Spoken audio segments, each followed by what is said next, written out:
wave their paddles to destroy the evil forces of the Decepticons. The Transformers. The Transformers. More than the FBI. The Transformers. Here we are, and I'm giving you guys the review of Transformers the movie. I know everyone's seen it already, but I love Transformers, and I've got to give it my own review, just because it's something that I have been wanting to do ever since the movie came out. And the first thing I want to go off on is that it's about a cube. We're not talking about Energon cubes. We're talking about some giant cube that gave the Transformers life.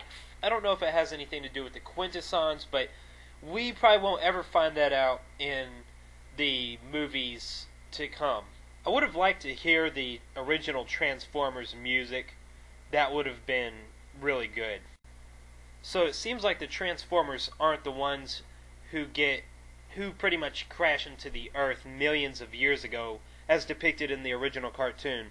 It's this giant space cube that crashes into the Earth, and therefore, that's what brings the Transformers to Earth millions of years later.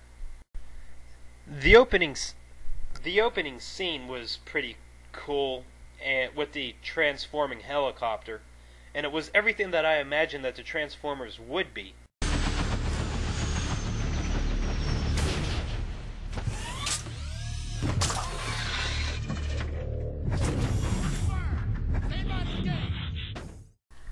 Okay, it must be noted that I absolutely loved how they included the Transformer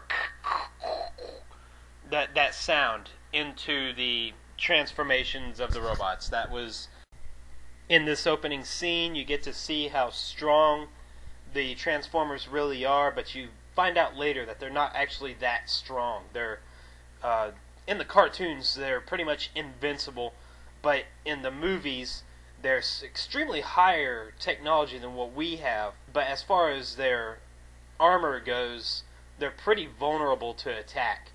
All you have to do is shoot a few guns at them. And a little bit more about my personal attachment with this movie. Whenever I was very young, I was about 13, 14, I wrote Steven Spielberg a letter, and I thought at that time that he would be the perfect person to make a Transformers movie. So I wrote him a letter telling him that it would be the coolest thing ever if he did that. Well, it turns out that he actually did produce the Transformers movie. Michael Bay ended up directing it. But what I don't like is that Steven Spielberg insisted that the movie be centered around a boy and his first car. That has nothing to do with the original Transformers. That's okay. He changed it. But it's frustrating. I'm pretty content with the relationship between the father and the son. Sparkplug, apparently. They don't ever call him Sparkplug.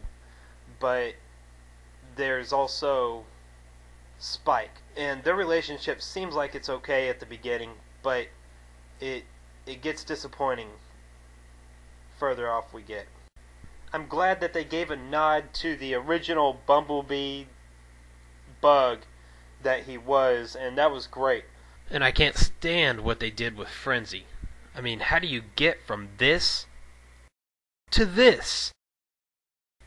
Okay, I guess it's alright that they made Frenzy look like a complete bag of bolts, literally. Why did they have to make him act the way he does? It's a little bit campy. He's funny. He's not actually scary. It's just something a little bit more that I would laugh at. I laugh at more than I look at and I say, oh my gosh. I have a solution for Frenzy that would make him a little bit better. Have him speak English. That would have been more scary than hearing all the little funny sound effects that he has to make. Oh man, they could have done a lot more with Scorponok.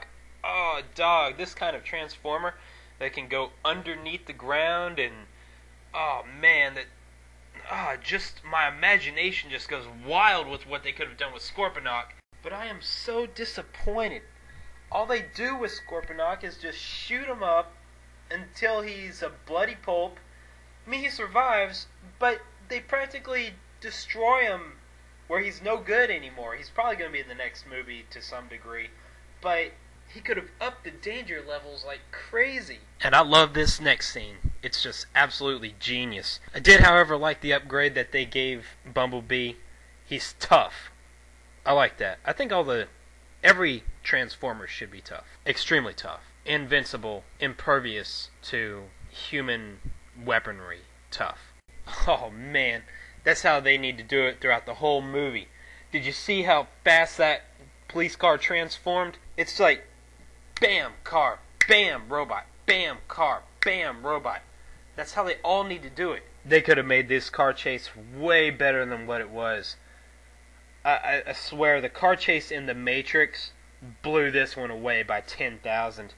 They should have made this, we're talking Transformers here, they should have made it so much better than any other movie that's ever been out there, that it just blows everything else out of the water. But it didn't. It wasn't that great. We're dealing with a movie with transforming cars, and they've got mediocre car chases.